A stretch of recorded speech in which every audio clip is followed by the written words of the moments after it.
트라우마는 사람들이 평소에도 과거의 상처 같은 것을 이야기할 때 많이 쓰곤 하는데요. 가끔 이 트라우마에 과하게 집중해서 더 에너지를 증폭시키는 경우를 보았습니다. 미움받을 용기와 같은 아들러 심리학 바탕의 책에는 트라우마라는 것은 사실 존재하지 않는다. 그 과거를 되뇌이고 상처받았다는 사실에 집중하고 싶은 사람이 선택하는 생각 중에 하나일 뿐이다. 이렇게 이야기하기도 합니다. 오늘은 트라우마를 가지고 있다 생각하시는 분들에게 도움이 될 수 있는 내용을 가지고 왔습니다. 오늘 주제가 마음에 드신다면 좋아요, 구독, 알림 설정 부탁드리겠습니다.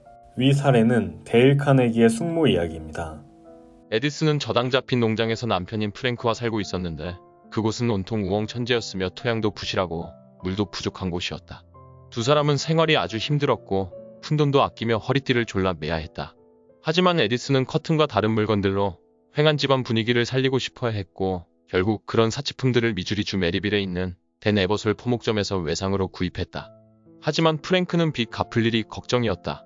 외상 빚이 자꾸 불어나는 것을 두려워한 삼촌은 숙모님 모르게 댄 에버솔 씨에게 부탁하여 아내에게 더 이상 외상을 주지 못하게 했다. 나중에 이 사실을 알게 된 숙모님은 불같이 노했고 그 일이 있은 지 50년이 지나도록 여전히 앙금을 털어내지 못했다. 나는 한 번도 아니고 여러 차례 숙모님의 그 한 맺힌 이야기를 직접 들었다. 내가 숙모님을 마지막으로 본 것은 그분의 연세가 70대 후반이었을 때였다. 그때 나는 숙모님께 이렇게 말씀드렸다. 숙모님이 굴욕감을 느끼게 한 건 분명 프랭크 삼촌의 잘못입니다. 하지만 솔직히 50년이 지난 뒤까지 그 일을 가슴속에 담아두고 있는 것이 그 당시 삼촌의 행동보다 본인에게 훨씬 안 좋을 거라는 생각은 안 드세요? 에디스 숙모는 오래도록 가슴에 품어온 앙금과 한 맺힌 기억 때문에 비싼 대가를 지불해야 했다. 바로 마음의 평화로 그 대가를 치렀던 것이다. 이야기에서 알 수 있듯 과거의 일을 계속 반복하고 되뇌인다면 50년 넘는 시간 동안 스트레스를 받으며 마음의 평화를 깨게 됩니다. 물론 외상을 주지 못하게 뒤에서 몰래 술을 쓴 것보다 더 크고 상처가 될 법한 과거의 경험과 트라우마를 가지고 계신 분도 있을 겁니다. 충분히 이해가 갑니다. 제가 겪은 고통이 아니기 때문에 함부로 얘기할 수 없는 부분이고요. 그리고 그 상처가 치유되려면 충분한 시간이 필요할 수도 있습니다. 시간을 가지고 충분히 슬퍼할 부분은 슬퍼하고 자신의 과거에 대한 상처를 보듬어주세요. 하지만 어느 정도의 시간이 지나면 더 이상 과거가 나의 현재를 결정하지 못하게 하세요. 그럴 수 있는 능력이 우리 모두의 내면에 존재합니다. 구체적으로 트라우마와 과거의 경험을 끊는 방법을 소개해드리자면 하나는 손절매의 방법입니다.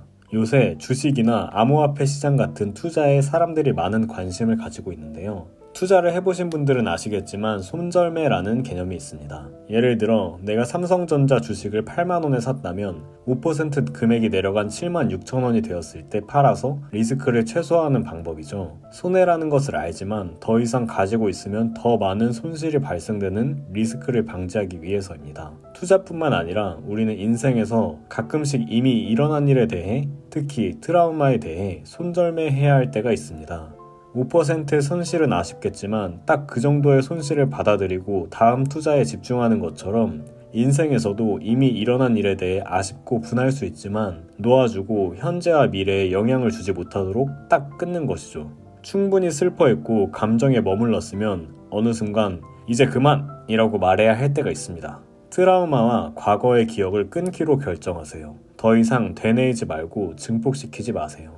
충분히 슬퍼하고 더 이상 트라우마에 사로잡히지 않게 바뀌겠다고 결정했음에도 며칠간 결정에 따라 행동하다가 다시 전과 같이 돌아갈 수도 있습니다. 이런 분들을 위해 한 가지 내용을 더 말씀드리겠습니다. 소크라테스의 역설이라고 알려진 명제가 있습니다. 누구 하나 악을 원하는 자는 없다. 이 명제에서 선악의 개념은 우리가 일반적으로 알고 있는 착함, 나쁨의 선악이 아니라 득이 되는지 실이 되는지에 대한 의미까지 포함한 개념인데요. 그리스어로 선을 뜻하는 아가톤이라는 단어는 도덕적인 선함의 의미 외에도 득이 된다라는 뜻을 가지고 있습니다. 반대로 악을 뜻하는 카콘이란 단어에는 득이 되지 않는다라는 뜻이 있죠. 이런 뜻을 알고 다시 명제로 돌아간다면 누구 하나 악을 원하는 자는 없다 라는 의미는 누구도 득이 되지 않는 것을 원하는 사람은 없다 입니다. 그런데 다시 전에 행동하던 방식으로 트라우마에 사로잡힌다는 것은 무언가 자신에게 득이 되기 때문에 그 불행한 상태를 선택하는 것입니다.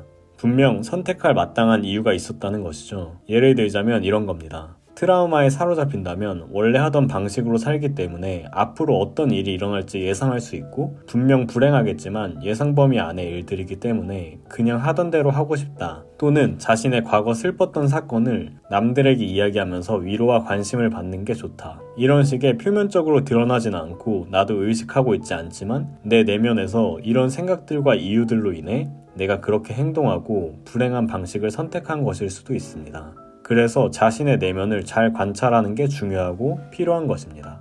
트라우마를 하와이에서 전승되어 내려오는 의식 정화 방법을 사용해서 제거하는 방법도 있는데요. 호오포노포노라고 불리는 이 방식은 미안합니다, 용서하세요, 감사합니다, 사랑합니다 라고 말하는 것입니다. 처음 이 방법을 접하고 이게 어떤 원리로 그렇게 되는지 저는 몰랐지만 속는 셈 치고 여러 번 되뇌어 봤을 때 생각보다 강력한 방법이라고 느꼈던 경험을 한 적이 있습니다.